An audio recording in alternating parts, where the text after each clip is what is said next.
In the spring of 2015, in a bankruptcy courtroom in Wilmington, Delaware, 67 million people were sold. Not the stores. Those were already emptying, 4,000 of them going dark across America, shelves picked clean in liquidation. Not the inventory either. What crossed the auction block that afternoon was the customer list, the names, the home addresses, the purchase histories of 67 million Americans who had walked through those doors for decades. People who had been promised, in writing, that their information would never be sold. They were now a line item. The winning bid was $26.2 million for the name and the files together. The gavel came down. In that same year, in that exact same collapse, the courtroom paperwork carried a fact that nobody in the room said out loud. The dying company being carved up on that table had, within living memory, been the largest personal computer maker on Earth. Not one of the largest. The largest. It had outsold Apple 3-1 and forgotten it ever happened. Nothing about the $4 phone accessories on its final shelves suggested that this was once the company that put computers in American homes before Apple had left the garage. The most trusted electronics name in the country was simultaneously a punchline about dead malls and the empire that Silicon Valley quietly inherited. But the real story here is not the auction of 2015. It is the story of two employees, one prototype nobody upstairs wanted, and a single sentence written down by the company itself in 1977. A sentence that gave the future away on purpose. Every week we tell the story of a company that built something the world still uses and then destroyed the people who trusted it. If that is your kind of story, the like and the subscribe keep them coming. The name was literal. In 1921, two brothers, Theodore and Milton Deutschman, opened a shop in downtown Boston selling gear to amateur radio operators and ship's officers. A RadioShack, in the slang of the day, was the little cabin on a ship's deck that housed the wireless set. The customers were not shoppers, they were builders. Men who wound their own coils and read a circuit diagram the way other people read a train schedule. For 40 years, the business lived on those builders, and that is the thread to hold, because everything RadioShack ever became, it owed to them, and everything it destroyed by walking away from them. By 1963, the company was dying its first death. 9 stores, a mail-order desk, and a reckless experiment in selling on credit had left it functionally bankrupt, buried under bills nobody was going to pay. Then a cigar-chewing businessman from Fort Worth named Charles Tandy walked into the wreckage. Tandy had made his money in leathercraft, selling kits and tools to hobbyists who wanted to stitch their own wallets. That trade taught him one thing that most retailers never learn. The money is not in the product. It is in the person who comes back every weekend because the place understands what he is building. He bought the ruins for about $300,000. 2 years later, a $4 million annual loss had become a profit. His formula fit on an index card. Small stores everywhere, house brands with fat margins, and walls of little labeled drawers, resistors, capacitors, switches, fuses, each one a reason for a tinkerer to make the drive on a Saturday. Those drawers were not merchandise. They were the reason the customer trusted the door. Which brings us to 1976 and a fight inside the company that nearly strangled the whole thing in its crib. A young buyer named Don French had caught the microcomputer bug. He was ordering the solder it yourself hobbyist kits, and he became convinced of something that sounded absurd in a store that sold batteries and antennas. RadioShack should sell a computer that came already built for people who could not solder. He pulled in a young engineer, Steve Leininger, and the two of them built a working prototype in a back room. When they carried it upstairs, the response was not applause. One executive sent French a line that belongs framed in a business school lobby. "Don't waste my time. We can't sell computers." French and Leininger believed they could move 50,000 units. Management laughed and floated 1,000. The final production run was set at 3,500, and the reasoning tells you everything. 3,500 was roughly the number of RadioShack stores. When the thing flopped, and the executive said when, not if, each store could keep one for tracking inventory. Total development budget, under $100,000. That was the size of the future to the men in charge. A write-off, approved with a sigh. On the morning of August 3, 1977, at the Warwick Hotel in New York, RadioShack introduced the TRS-80. $599.95, and unlike almost everything else in the young computer world, the box held everything. Keyboard, monitor, cassette recorder. Plug it in and type. It should have made the front page. It made almost none, because that same morning, a terrorist group set off bombs in 2 Manhattan office buildings, killing 1 person and injuring 7, and phoned-in threats emptied both towers of the World Trade Center. The next day's headline read, "100,000 leave New York offices as bomb threats disrupt city." Buried under all of it, one of the most important product launches of the century vanished without a trace. It did not matter. 2 days later, at a small computer fair at Boston University, the RadioShack booth was mobbed. Within weeks, 15,000 phone calls crashed the Fort Worth switchboard, and the mail orders piled up faster than the clerks could open the envelopes. The company started demanding a $100 deposit just to hold a spot on the waiting list, and people lined up to pay it. A chain that sold antennas and hi-fi speakers, run by executives who had budgeted the whole thing as a write-off, had accidentally uncovered demand it had no factory to meet. The men who had said 3,500 were now scrambling to build tens of thousands, and the machine had been on sale for a month. Now hold the plan in your head. 3,500 machines, leftovers used as stockroom furniture. RadioShack sold more than 10,000 TRS-80s in the first 6 weeks, 55,000 in the first year. In 1977, the machine took roughly 70% of the entire microcomputer market. 70%. The IBM personal computer, the machine the history books hand the crown to, would not touch a share like that until 1988. In 1978, RadioShack moved over 100,000 computers, 4 times its nearest rival. By the end of 1979, 1,600 people were building computers across 6 factories. More than 200,000 machines were in the world, and the computer business alone was pulling in $500 million a year. And Apple was the scrappy garage act trailing far behind, 3 machines sold for every one of theirs. The accountants in Fort Worth had accidentally built the biggest computer company on the planet, and they were embarrassed by it. The poison was already in the well, and the company printed it. RadioShack's 1977 annual report called the TRS-80, and this is a direct quote, probably the most important product we've ever built in a company factory. Then, in the same document, it looked at the future and flinched. The market we foresee, it said, is businesses, schools, services, and hobbyists. Other people, it noted, saw computers in the home for recipes and taxes and games.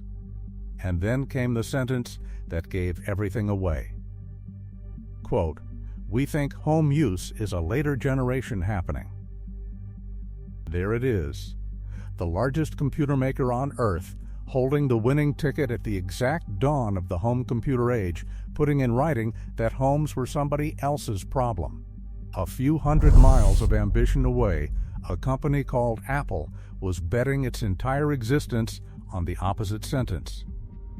Then, fate turned the knife.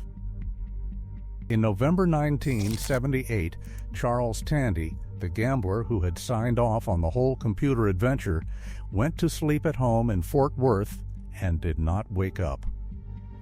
He was 60 years old. The one man with the nerve to bet the company on an absurd idea was gone, and the accountants inherited the throne. For a while, momentum carried the crown anyway. In April 1983 came the Model 100, a gray slab that ran 20 hours on 4 AA batteries and is remembered as the first genuinely successful laptop. For a decade, it was standard equipment in American newsrooms. A reporter at a city council meeting could type the story on the spot, plug the machine into a payphone, and send it to the copy desk before the meeting adjourned. That had never been possible before. Millions sold, and for a while it looked like the company had found its second act. In 1984 came the Tandy 1000, a home computer so capable it became one of the best-selling IBM-compatible lines of the decade. Computers made up 35% of all Tandy sales that year, and the company ran about 500 dedicated computer centers. On paper, this was still one of the great computer companies alive, but listen to what the rest of the industry called the flagship: the Trash 80. It started as a rival's joke about the cheap keyboard that dropped letters and the radio interference and the glitchy software, and it stuck because there was truth in it. And there was a deeper crack under the floor. RadioShack computers, sold only in RadioShack stores, ran RadioShack software. Plugged into RadioShack printers. A closed little kingdom, warm and profitable, while outside the walls the industry was turning into open war. In August 1981, IBM shipped a personal computer with an open design anyone could copy, and within a few years the market flooded with clones, each cheaper than the last.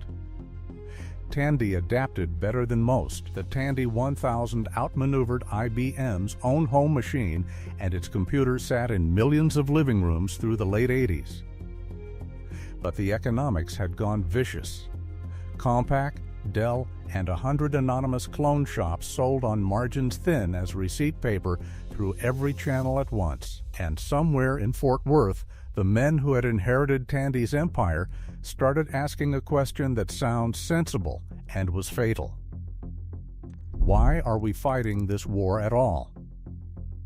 The stores made easy money on batteries and phone cords and remote control cars. The factories made headaches. To an accountant, the choice writes itself. And in this company, the accountants always won.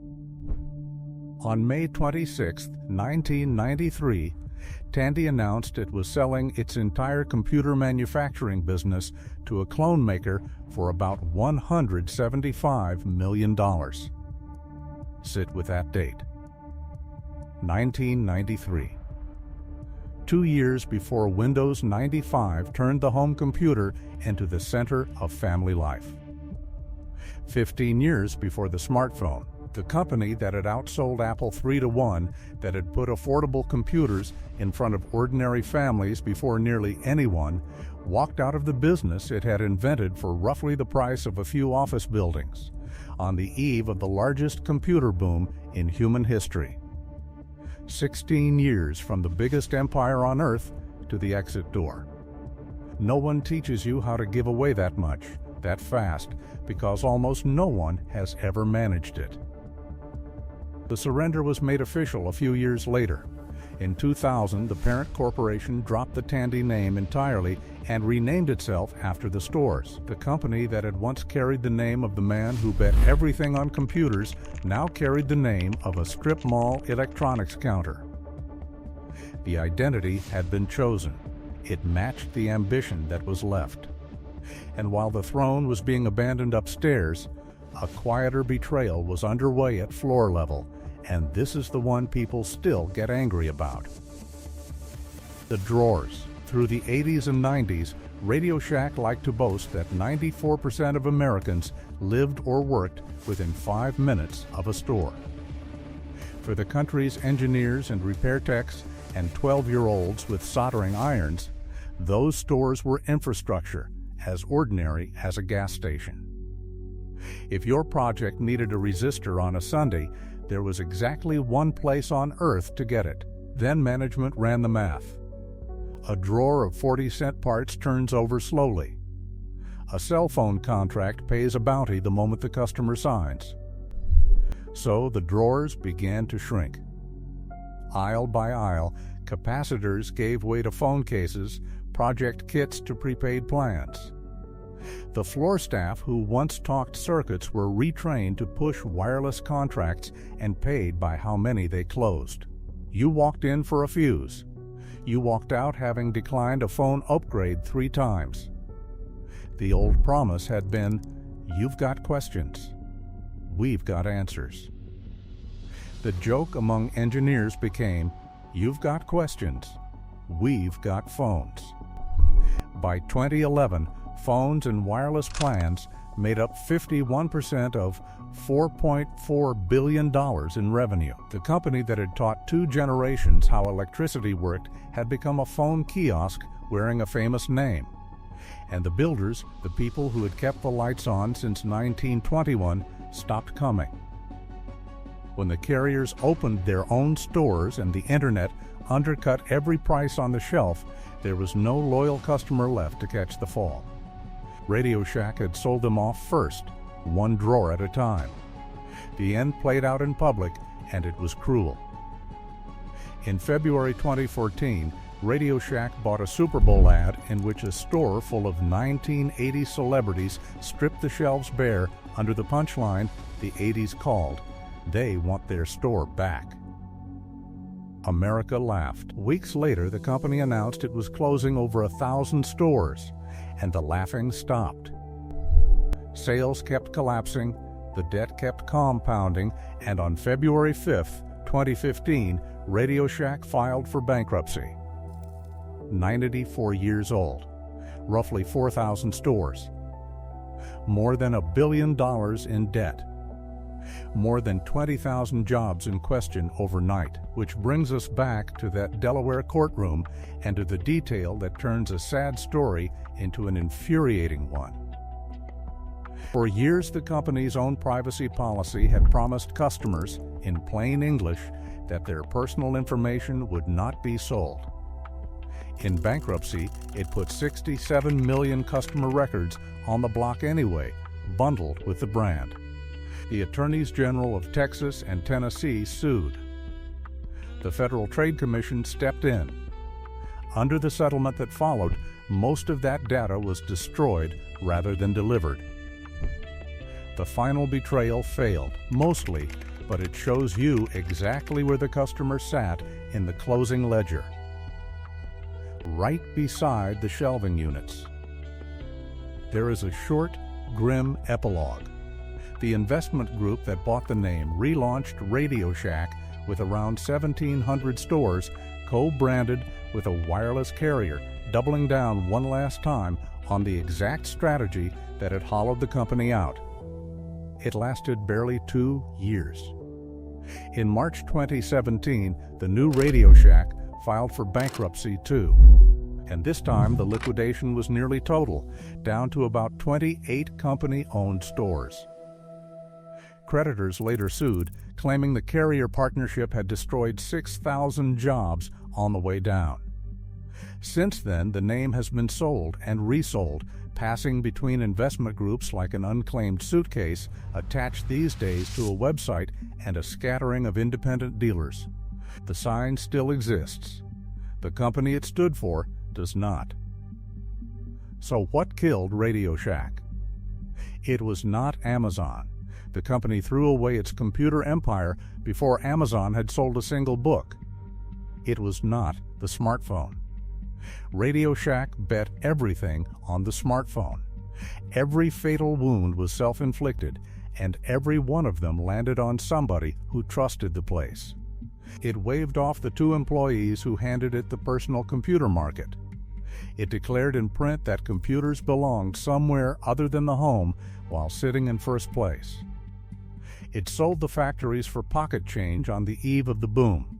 It starved the drawers and turned its most loyal customers into sales targets. And at the very end, it tried to auction those customers' names to strangers after promising in writing it never would. What broke was never the machines. The machines are indifferent to the men in the boardroom. Somewhere tonight, in a garage or a basement, a 45-year-old TRS-80 is powering up, silver and black, the cursor blinking in the corner, doing exactly what a buyer nobody listened to and an engineer in a back room decided it should do in 1977. It outlives the empire that was ashamed of it. And one last thing before you go. RadioShack was not even the biggest computer empire to vanish. There was another company in this same era that at its peak sold more machines than Apple and IBM combined, run by a man who swore he built computers for the masses, not the classes. It died owing everyone money, and most people under 40 have never heard its name. That story is next. And if you were one of the builders, if you ever carried home a paper bag of parts from those little drawers, the company forgot you. The story should not. Tell me what you built. I read everything.